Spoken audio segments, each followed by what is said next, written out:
పుష్ప 2పై ఓ range అంచనాలు నెలకొన్నాయి. మరోసారి ఊరమాస్ అవతారంలో బన్నీ ఎలాంటి సంచలనం సృష్టిస్తాడో చూసేందుకు ఆడియన్స్ వెయిట్ చేస్తున్నారు.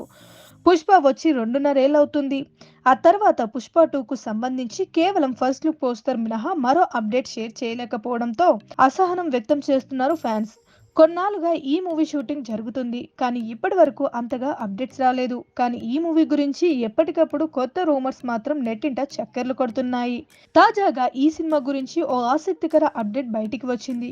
పుష్ప 2 చిత్రాన్ని దాదాపు 300 కోట్ల బడ్జెట్ తో నిర్మిస్తున్నారు.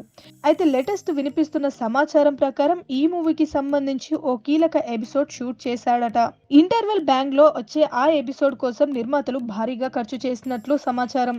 మొత్తం 25 నిమిషాల పాటు ఉండే ఒక ఎపిసోడ్ కోసం ఏకంగా 50 కోట్లు ఖర్చు చేసిందట చిత్ర యూనిట్. సినిమాలో జాతర ఎపిసోడ్ ఉంటుందని, దాదాపు అరగంట పాటు వస్తుందని టాక్. ఈ ఎపిసోడ్ లో బన్నీ అర్ధనారీశ్వరుడి గెటప్ లో కనిపిస్తాడట. Please subscribe Pragna Media. Please like, share, subscribe to Pragna Media. Pragna Media, please do like, share and subscribe. Please subscribe to Pragna Media. Please like, share and comment if you like the video. Pragna Media.